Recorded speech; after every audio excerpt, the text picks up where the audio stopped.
Assalamualaikum warahmatullahi wabarakatuh. Suara Miss kedengaran? Kedengaran, Mi. Oke. Sebelumnya, Miss harap kondisi anak-anak semua dalam keadaan sehat. Semoga hari ini pembelajarannya bisa berjalan dengan lancar dan kalian semua semangat belajarnya. Oke, sebelum kita akan melanjutkan pembelajaran mengenai biologi, yaitu keanekaragaman flora di dunia. Sebelumnya, kira-kira ada yang tahu nggak kenapa Miss naruh gambar jeruk di sini? Ada yang bisa ngasih pendapat? Kenapa harus jeruk gitu? Atau ada nggak yang tahu jeruk itu asalnya dari mana? Paling banyak persebarannya di mana?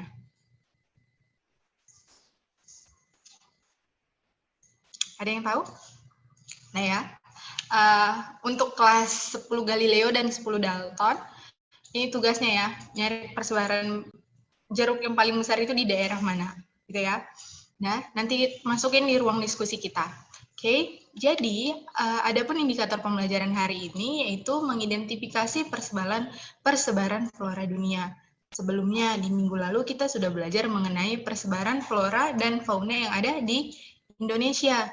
Nah, kalian masih ingat faktor yang mempengaruhi persebaran dari flora dan fauna yang ada di Indonesia itu apa aja? Ada yang masih ingat faktor-faktornya? Coba Mutia Azmi.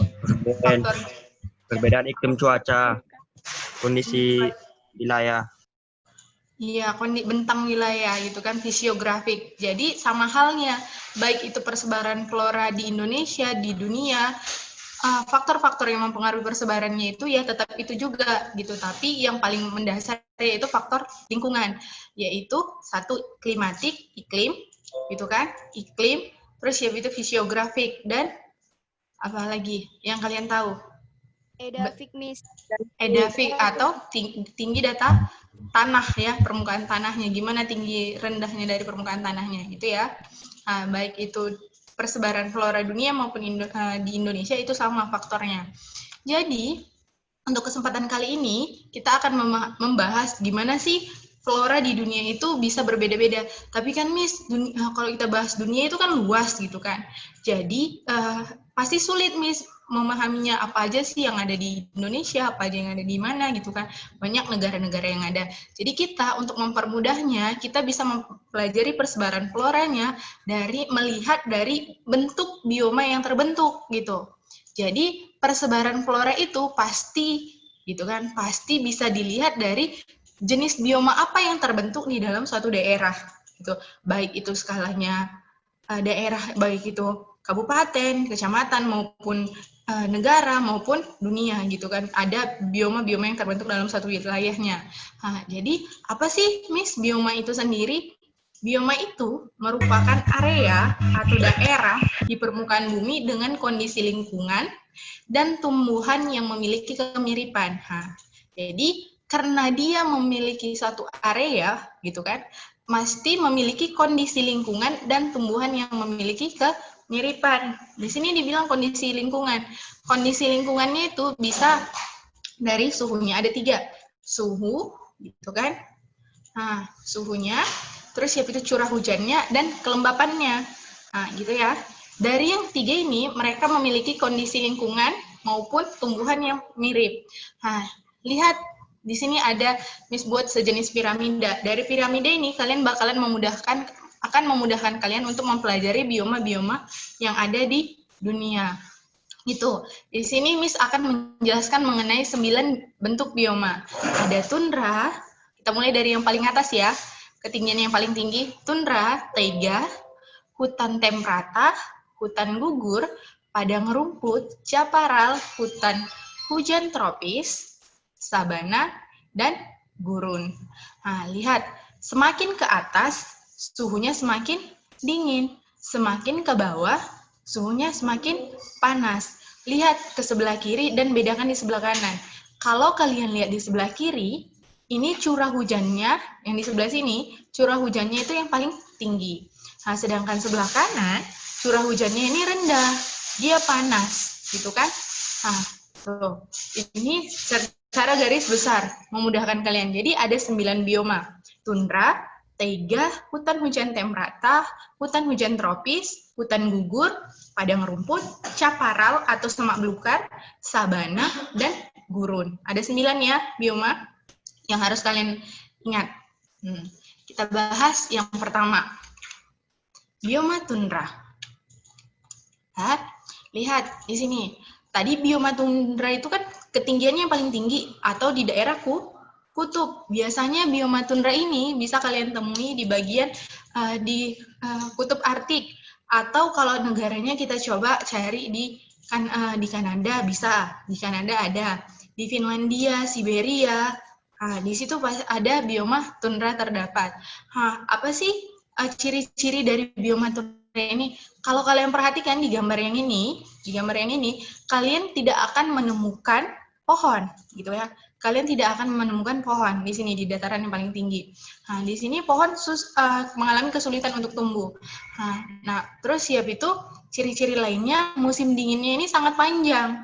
Curah hujannya rendah, hanya sekitar 40 sampai 70 cm per tahun.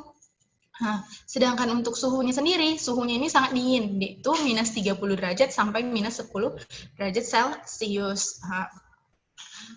Terus apalagi Miss? Lihat, di sini kalau kalian lihat di pegunungan ini, di kutub ini, maksudnya di daerah kutub, dia itu memiliki lapisan permafrost. Jadi lapisan tanahnya ini mengalami pembekuan. Itu lapisan tanah yang membeku itu disebut sebagai lapisan permafrost, gitu ya.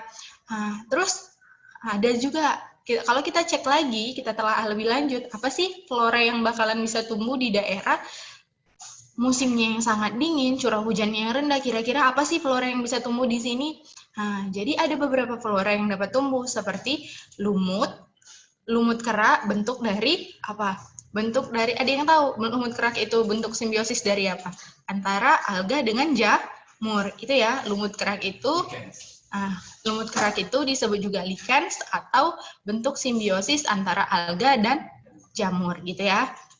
Contohnya, jadi nanti ini ada lumut, yang ini kalau kalian perhatikan ada yang menempel di batu, yang abu-abu, yang warnanya hijau.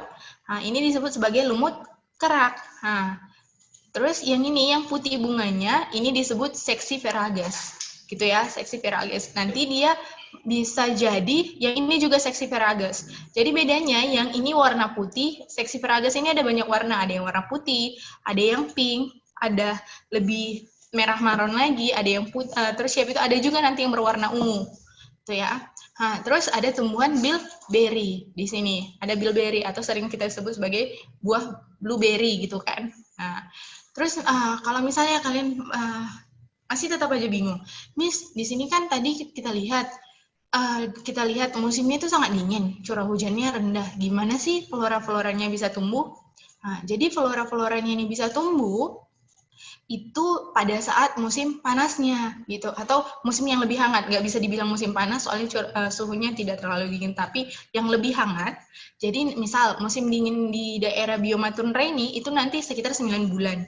1 tahun kan ada 12 bulan, sekitar 3 bulan inilah tumbuhan-tumbuhan yang ini bisa tumbuh, gitu ya. Jadi waktu suhunya lebih tinggi, tumbuhan-tumbuhan ini bakalan tumbuh, gitu ya. Kita lanjut ke bioma taiga. Coba lihat, di sini ada bioma taiga. Kalau kalian perhatikan diagram yang sebelumnya, bioma taiga itu kan persis di bawah bioma tundra, gitu kan? Jadi susunannya bioma tundra, taiga, gitu.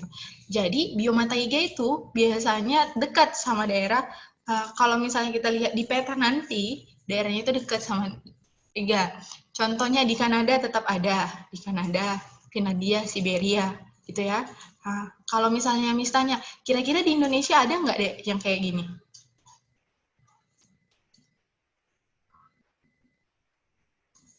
Masih bingung? Jadi coba kita, sebelum kalian jawab pertanyaan itu, kita cek apa sih karakteristik dari bioma taiga ini.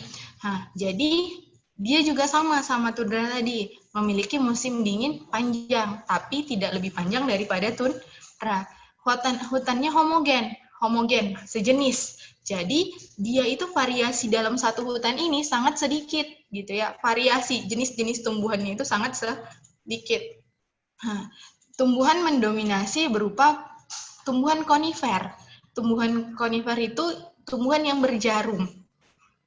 Yang runcing-runcing daunnya kayak pinus, cemara, juniper, cedar, dan balsam fir itu merupakan tumbuhan yang mendominasi. Lihat di sini ada pinus dan lain-lain, ya kan?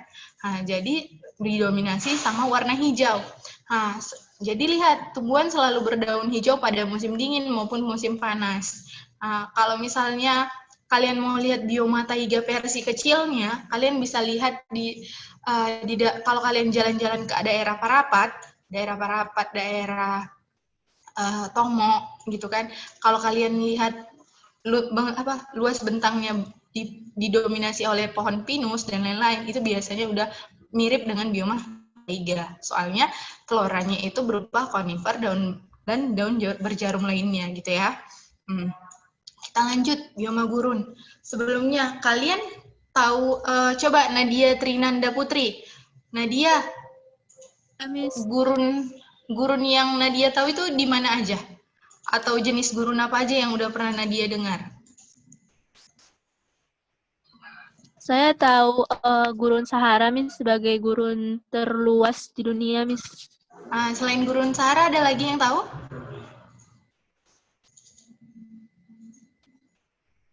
Ada. Jadi, selain gurun Sahara yang ada di Afrika,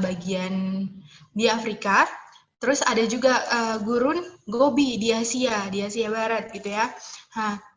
Ada lagi beberapa jenis gurun lainnya yang ada di Australia. Gilbert Stein, kalau Miss kalau Miss nggak typo ini sama namanya, di Australia. Jadi bioma gurun itu pasti identik sama daerah yang panas, pasti kan.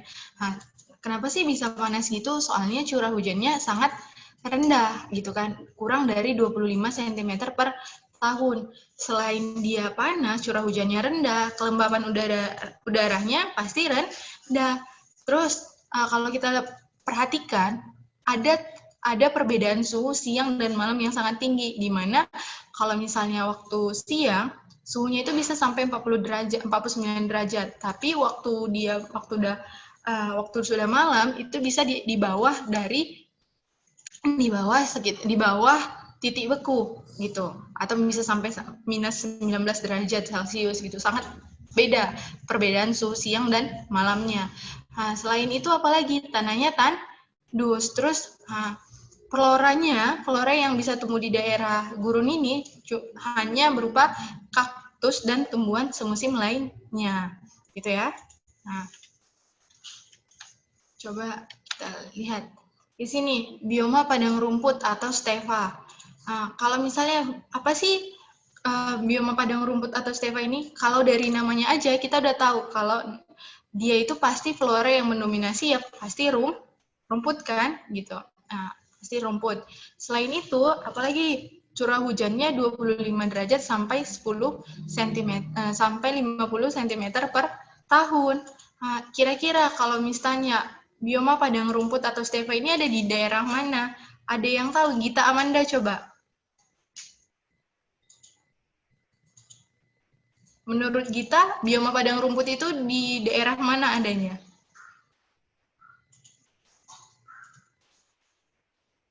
Kurang tahu kita. Oke. Mutia Azmi coba bioma padang rumput di negara apa? Tahu?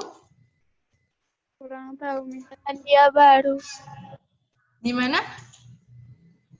Selandia Baru. Selandia Baru. Jadi bioma padang rumput ada yang tahu? Arya Winduarta. Coba bioma padang rumput. Di Australia.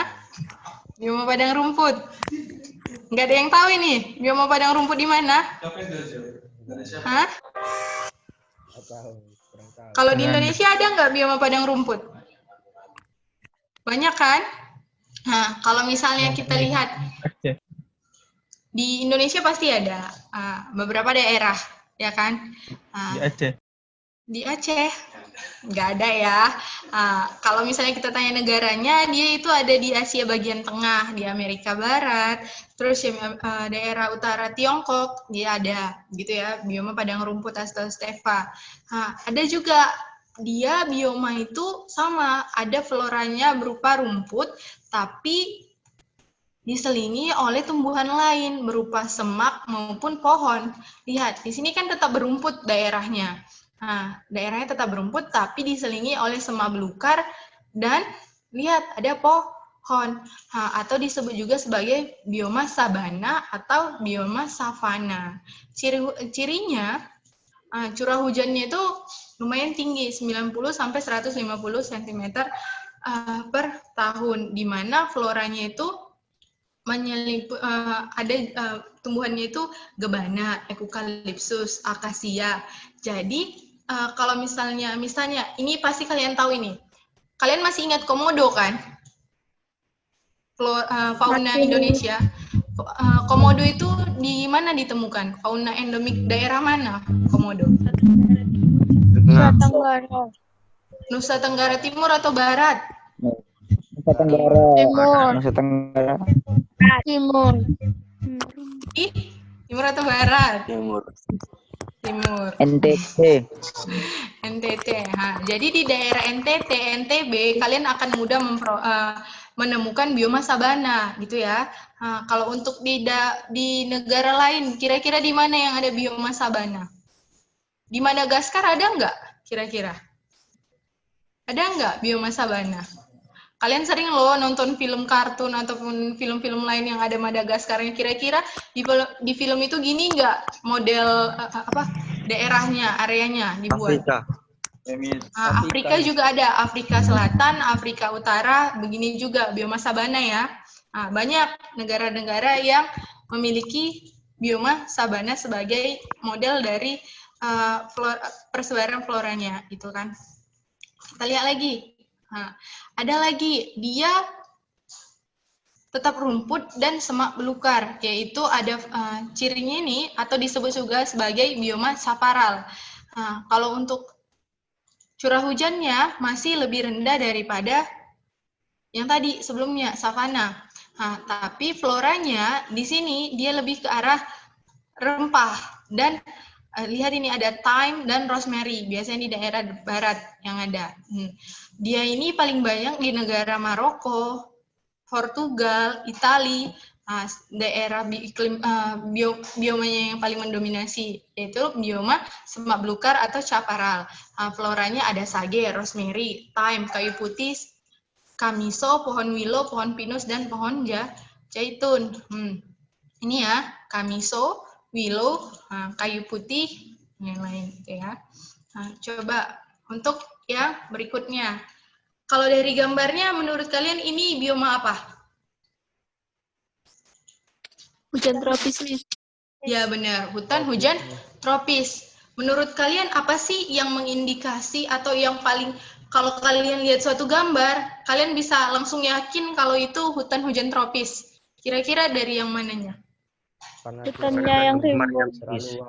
Hutannya yang rimbun. Iya benar, hutannya yang rimbun, soalnya cirinya itu dia memiliki hutan yang heterogen atau variasinya yang tinggi. Variasi dari tanamannya yang tinggi. Kita identifikasi ya, lihat daerahnya itu pasti lembab, soalnya curah hujannya tinggi, sekitar 200 sampai 225 cm per tahun. Selain itu, apa sih yang bisa menyebabkan variasi dari tumbuhannya ini tinggi? Karena mataharinya ini bersinar sepanjang tahun, sehingga memudahkan tumbuhan untuk melakukan proses fotosintesis, memperoleh makanannya sendiri. Selain itu, apalagi ada suhunya. Perubahan suhunya relatif kecil. Kalau kita bedakan suhu pagi siang ke malam gitu kan, kita nggak terlalu signifikan kan, kayak misalnya bioma gurun tadi, kalau siang suhunya 49 derajat bisa mencapai, sedangkan waktu malam dia bisa sampai minus 9 derajat, beda kan jaraknya. Kalau kita siang sekitar 29, 33 paling panas, 33. Tapi kalau malam sekitar 28, 29, nggak jauh beda kan, pagi sama malamnya gitu kan, siang atau malamnya gitu. Terus lihat tidak ada perubahan suhu ekstrem tadi, misalnya Miss bilang kan sebelumnya. Kelembapan rata-ratanya 80% atau tinggi. Banyak tumbuhan berkanopi. Ada yang tahu maksud tumbuhan berkanopi itu apa? Tumbuhan berkanopi. Coba perhatikan gambar yang ini. Dah, tumbuhan berkanopi itu yang ini. Yang ini. Maksud tumbuhan berkanopi itu dedaunan, cabang-cabang antar pohonnya itu saling berkesinambungan membentuk suatu peneduh gitu di atas. Jadi, sinar matahari itu nggak langsung ke dasar hutan. Inilah yang disebut tumbuhan berkanopi. Apa sih floranya yang paling banyak di hutan hujan tropis? Itu ada flora liana, seperti ini kan, tanaman rotan. Terus tiap itu ada tumbuhan epifit. Tumbuhan epifitnya seperti paku, lumut, dan lain-lain gitu kan.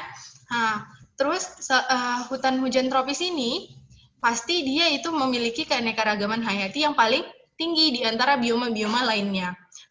Di mana aja kira-kira hutan hujan tropis adanya? Ada di Asia Tenggara, Papua Nugini. Apalagi kira-kira? Di Amazon ada nggak kira-kira? Hutan Amazon tinggi nggak kira-kira varietasnya? Varietas tanamannya, iya kan? Iya, ya. Iya, Miss. Kita lanjut ke bioma berikutnya. Bioma hutan peluru atau hutan gugur. Dari namanya aja kita udah bisa nebak kan?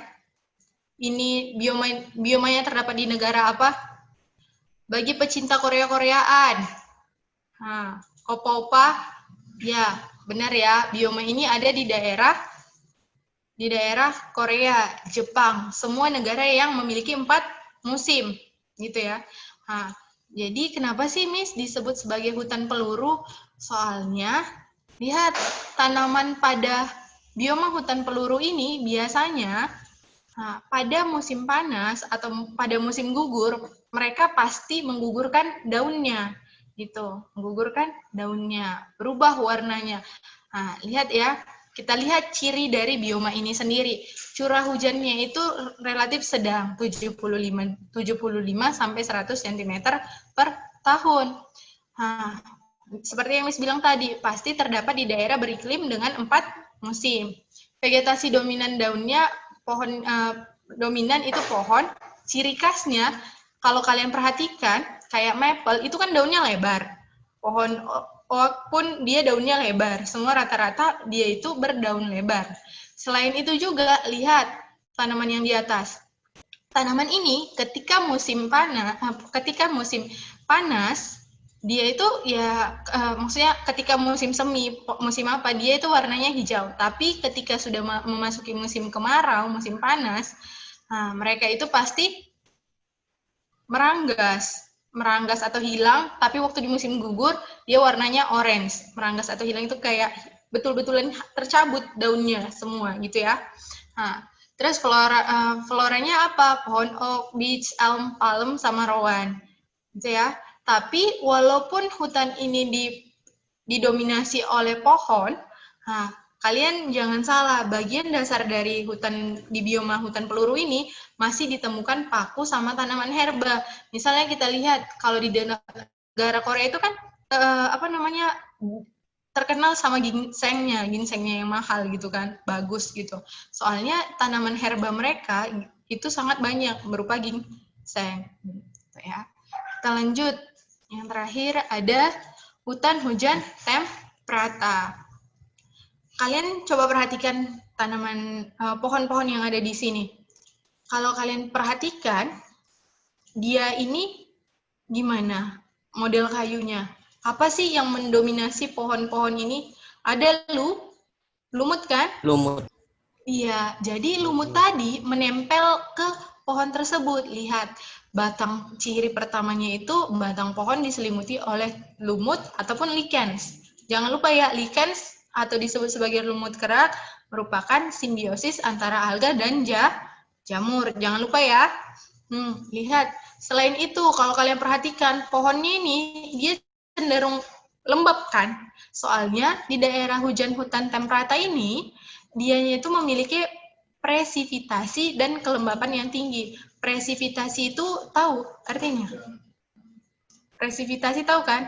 Curah hujan ataupun jumlah titik-titik air yang turun ke bumi, baik itu dalam bentuk hujan ataupun kristal-kristal bekuan gitu, ya. Nah, terus apa sih tanaman yang ada di sini? Balik lagi, yaitu hampir mirip sama tanaman di bioma taiga, ada conifer, redwood, spruce, Douglas fir.